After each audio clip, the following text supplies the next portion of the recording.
They are coming for her. That dark thought clings to her heart and mind like thick, toxic oil.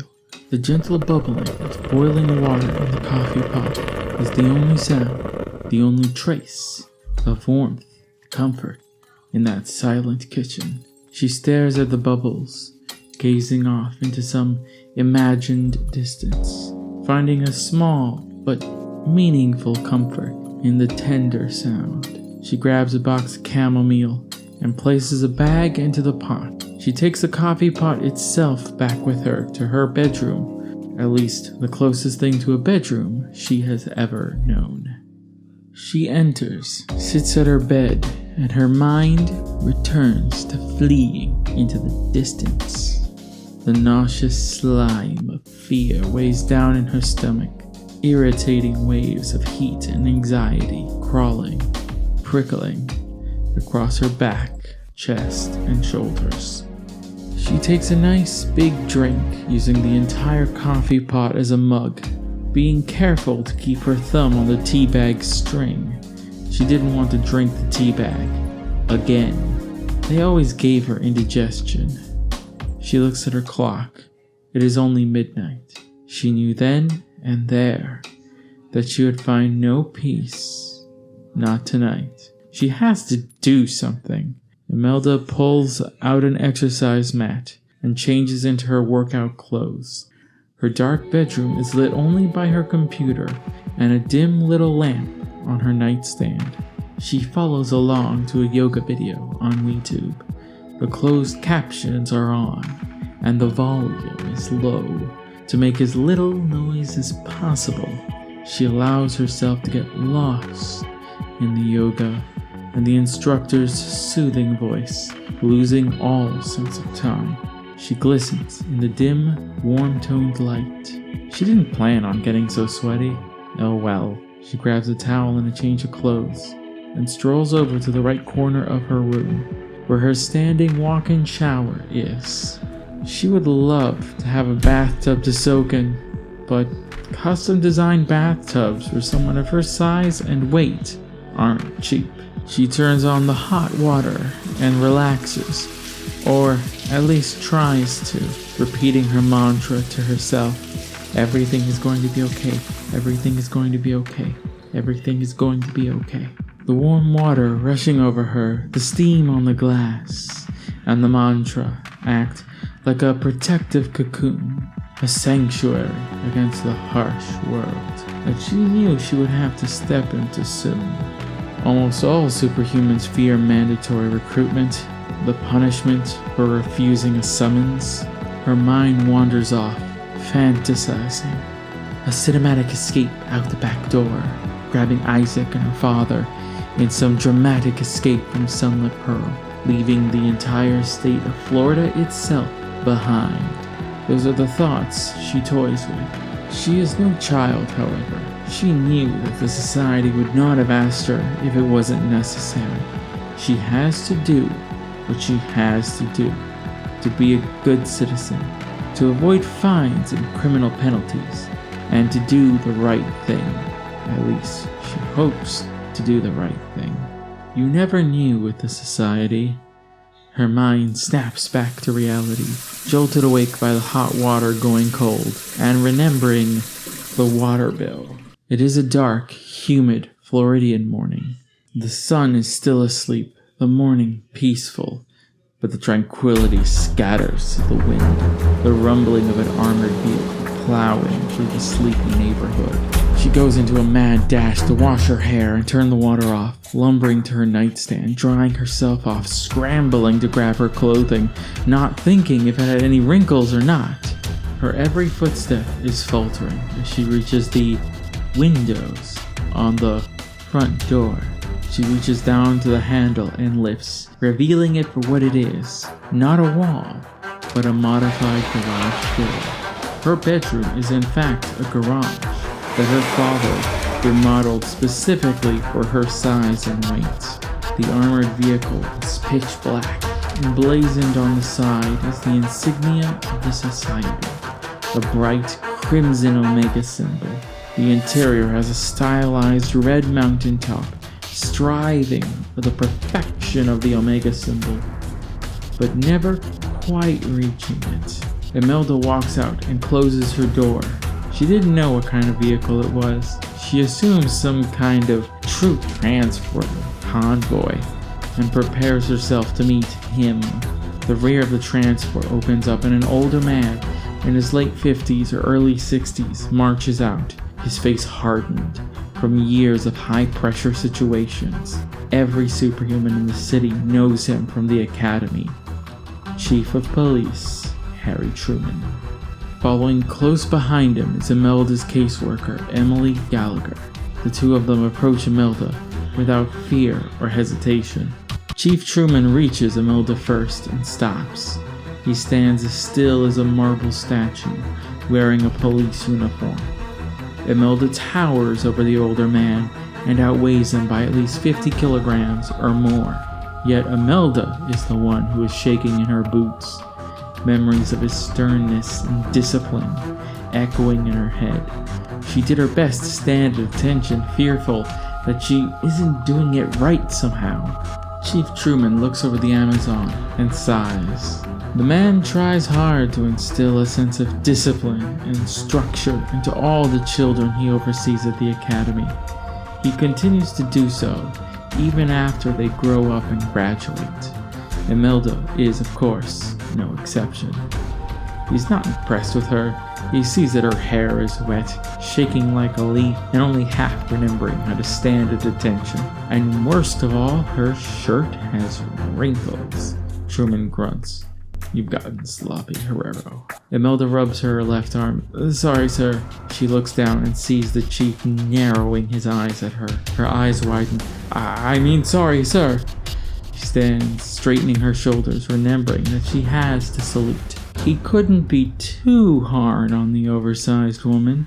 She was here, ready and willing to carry out her patriotic and civic duties. At the very least, something he had taught her about commitment, responsibility, and sacrifice had had some impact on her, so he could forgive her lack of discipline and procedure.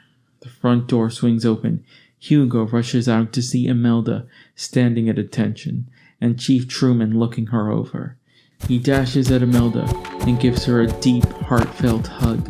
Imelda feels awkward in front of Chief Truman and Mrs. Gallagher, but hugs him back with no regret. Her father's love and warmth were something that she could never turn down. Hugo looks at Mrs. Gallagher, then to Chief Truman, letting go of Imelda only when he locks eyes with Truman. If looks could kill, Hugo would smite Chief Truman right then and there. The men's eyes lock on each other, tense and wordless. The two men had known each other since Imelda was in diapers. Finally, it is Mrs. Gallagher who breaks the silence. We'll take good care of her, like she was our own. Hugo feels Emily's hand touch his shoulder. He turns to look at her for a fleeting moment before turning back to regain eye contact with Truman. Chief Truman's cliff-like face softens. His tone of voice is gentle, catching Imelda by surprise. We always have, Mr. Herrero. Hugo politely breaks eye contact with Truman, glancing over at his daughter.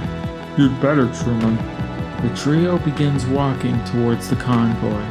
Imelda looks over her shoulder, taking one last look at her worried father. Imelda ducks as she enters, followed by Chief Truman and Mrs. Gallagher, seeing several officers already in full gear and armed to the teeth. She takes both seats between two officers, Chief Truman and Mrs. Gallagher sitting opposite of her. Emily passes off her tablet to Truman. Excuse me, Chief Truman, is it that bad? She says as she motions to the assault rifle that one of the officers is carrying. Truman looks at her, trying to encourage her as best he can. The good news is that the subjects are pretty weak. The problem is more their numbers and the unknown nature of their gifts. He looks over the PDF on the tablet. We also have a few families voluntarily coming in today, but between that and this community, we don't have enough manpower." She could feel the frustration from his voice. Miss Gallagher chirps in, "Don't worry, Imelda. Once we get this community sorted out, we will have enough people to get back to business as usual. So you should be able to get back to your normal life." Imelda wants to believe her, but her concern isn't how long she'd be in society service. It's what she might have to do.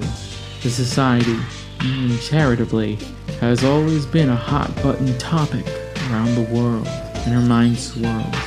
She loses herself to memories of her childhood in the academy, the measures faculty would take to discipline rebellious children and correct them. "I don't need my telepathy to know what you're thinking. Don't worry, you and the other conscripts will only be here as a backup. If everything goes well, you won't see any action. A 244-centimeter Goliath in full uniform? That's intimidating enough to keep most people in line."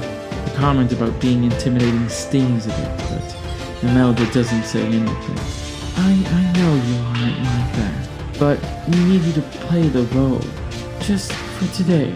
They drive out of the neighborhood and into the main streets of Sunlit Pearl. After a few minutes, they leave town and enter downtown. Imelda looks out the tiny windows of the vehicle to see the outside world. She sees various people starting to open up for business, sees their various reactions to the military vehicle driving down their streets. Some smile, even salute. Others look away or glare. During an uneventful stop at a corner, a group of teenage boys emerges from the darkness of an alleyway. They begin pelting the vehicle with rotten food, rocks, and trash. Chief Truman keeps his cool and commands his men not to engage. Imelda could only listen to the sounds of cursing and insults, trash hitting the side until the streetlight turns green. They continue on their way to their destination. They come to a stop, and Imelda looks out to see her childhood school, all the good and the bad, carved in cement and steel. The Sparrow Academy looks like the architect couldn't decide whether he was building a school or a maximum security prison. This is no accident, or the result of a sloppy, confusing design. It is an academy designed to house superhuman children and teens and to contain them. Although the containment part of the building's purpose is more of an open secret. Everyone knows, but it's something you don't talk about in polite conversation. The walls and guard towers are massive and imposing, painted in warm beige to make them seem less threatening. The entrance is sealed off by thick steel doors. They cut deep into the guard towers. The gates are so thick and heavy that powerful motors hidden deep inside the building have to assist guards in pulling the gates open. Chief Truman speaks to the guards operating the gate with his tablet, giving them his credentials and passcode. The thick gates lurch open, pulled apart by growling engines and dutiful officers. They finally come to a stop in front of the main campus and enter. Imelda walks down the once familiar hallways. A cold, sterile military design permeates throughout the entire building. The children who call this grim place home have added a spark of light, color, and hope. The walls lighten with a variety of finger-painted drawings of animals, family, and dreams. Imelda wonders for a brief moment if the paintings she and Siri made when they were little girls at the academy are still around.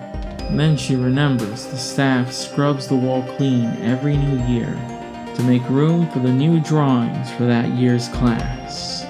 Imelda feels a twinge of sorrow knowing her and Siri's childhood drawings are long gone. However, the new drawings are a touch of joy and innocence that helps soothe this temporary pain. She looks at the posters hanging on the walls. As a little girl, she never understood why her father never liked them. Walking down these halls as a full-grown woman, she sees what he had seen. While the posters have good advice and try to teach children lessons that Imelda agrees with, there's an undeniable undercurrent of propaganda laced throughout every sign. The posters portraying the society's dashing heroes, keeping the peace from criminals, when every adult knows the situation is much more complicated and nuanced than that. After some walking, they reach the end of one of the hallways. A thick steel door leads to the gymnasium. The architects had made no attempts to hide the building's original military purpose. The group goes through that foreboding mass of steel and enter. Truman gives Imelda her standard issue uniform and helmet. And Imelda goes to the girls' locker room and changes into her full uniform. Miss Gallagher shows Imelda to the table where she and her conscripts are to sit and be briefed. She looks over her fellow conscripts at the table. There is Siri in her bright red officer's uniform. Many people gossip that Siri got her officer's uniform courtesy of her father's generous financial donations to the society. While it's true her father donates millions to the society, Imelda knows that Siri worked in the student military program of Spiro Academy to get her hands on that uniform, to build her name and separate herself from her father. Siri's close friend, Ashley Entelvina, soon arrives. An anthropomorphic superhuman, Imelda doesn't know much about her, other than that she and Siri are nigh inseparable. Another familiar face is Amber Rose. They were classmates together in senior year math class, but they never hung out, and who knows how much she's changed since high school. Last is the other new face. A young man with bright orange hair and piercing green eyes. His eyes locked onto a standard issue helmet, lost deep in thought, face serious. Imelda takes her seat and hears Siri's voice, her thick southern accent blasting across the table. Imelda, darling, I have to hand it to you. If anyone can make police gear look chic, it's you. You look fierce. Imelda wonders if Siri is nervous or happy to see a friendly face. Either way, Imelda smiles and waves back. Thank you, Siri. That red really, brings out your hair and sunglasses. Their small talk might be stiff and awkward, but Imelda is grateful, making idle chit-chat with any friendly face right about now is welcome. She feels a surge of confidence, seeing so many familiar faces around her. Chief Truman walks up to their table, his white military uniform catching their attention. All right, everyone. You five will be Team Alpha. I expect you to all support each other and look after each other while you're here as a team. He faces the orange-haired man while he continues staring into his helmet. Focus, recruit. The man shoots up from his seat and salutes. Sir, yes, sir! Private Castle, you'll be here with the superhuman conscripts in reserve. Under normal circumstances, a recruit like you wouldn't be here. You are not ready for field work. You are here because we have no one else. So I expect you to do your duty to the best of your ability. A lot is riding on the success of this operation. Truman turns his head to the rest of the table. That goes for the rest of you. Now here are your orders and positions. After everyone is in place, Imelda sees Chief Truman walk to the center of the court, typing on his keypad from her view in the back. The officers get into position, and Imelda hears distant, muffled commotion and footsteps. The unmistakable wailing of children chills her down to the very soul. Miss Gallagher leaves the gymnasium. Imelda senses an overwhelming wave of her telepathic power pressing against her. The commotion dies down immediately. Movement from the corner of her eye catches Imelda's attention. She sees Amber's face curled in disgust, her hands balled up into fists. Imelda leans over and whispers, "Are you okay?" Amber's head snaps to Imelda, then she relaxes a bit and takes a step towards her. "It's disgusting. She's using offensive telepathy to force everyone to calm down. It's offensive techniques like this that give telepaths a bad name. It's the dark side of telepathy that no one should ever use." Her disgust turns to anger. No one should ever learn techniques like that. A moment later, Miss Gallagher returns through the doors, followed by a single file line of people, flanked to the left and right by society officers wielding neural stun batons. Children, men, and women, all with their hands cuffed behind their backs, march into the bleachers. Several of them weren't wearing socks or shoes. It must have been a surprise raid on their homes. Imelda's face was stern, trying not to betray her honest inner thoughts to the approaching people. Imelda doesn't know this, but there's a boy in the front row who's about to have a full-blown panic attack. His mind racing. What had happened to Mom and Dad? Where are they? And what would happen to him? Alright, you will now be marched in single file line to the center of the court to have photo ID and registration created for you. As the panic attack takes hold of the boy, he loses any semblance of control over his gift. His mind telepathically scrambling out of his skull, clawing and flailing in sheer desperation for something, anything, with which to protect its little master. For a brief moment, his power explodes into telekinesis, and then again into precognition. His undeveloped mind recoils back, but it doesn't know how to close the eyes it has opened. His mind overloads with glimpses into the future, sights and sounds that he doesn't understand. Some kind of giant flying monster, a giant dripping with anger, hate, and pain.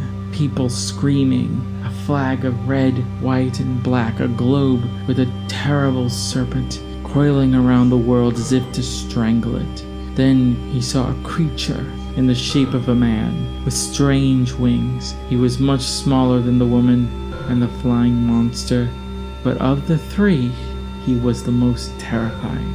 Somehow, he knew the screaming was this thing's fault, that this man-like monster was somehow, someway poisonous, and he was missing something important. It was a something that everyone in the world had. The boy knew this creature should have it too, but it didn't.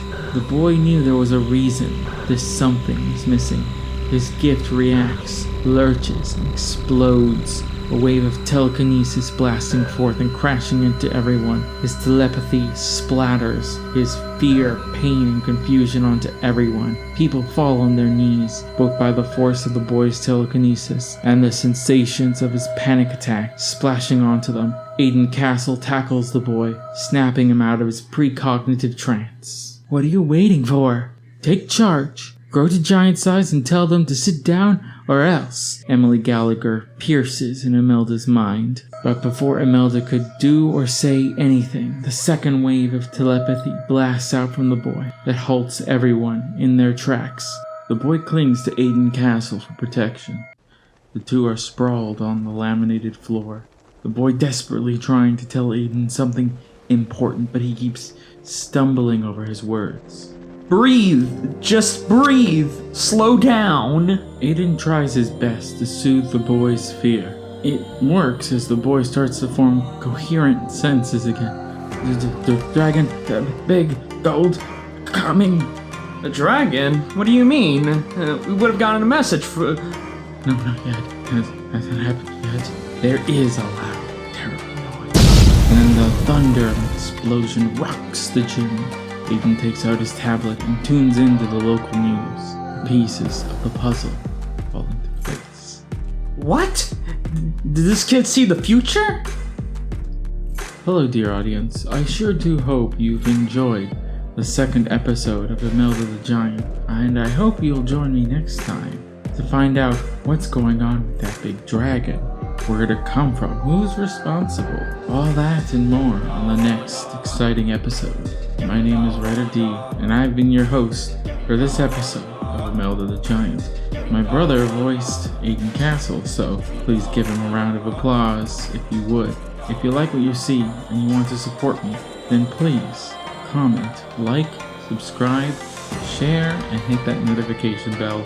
It's cheesy, I know, but it really does help the channel with the YouTube algorithm. I hope to see you next time. Have a wonderful day, and good night, dear audience. Thank you for listening.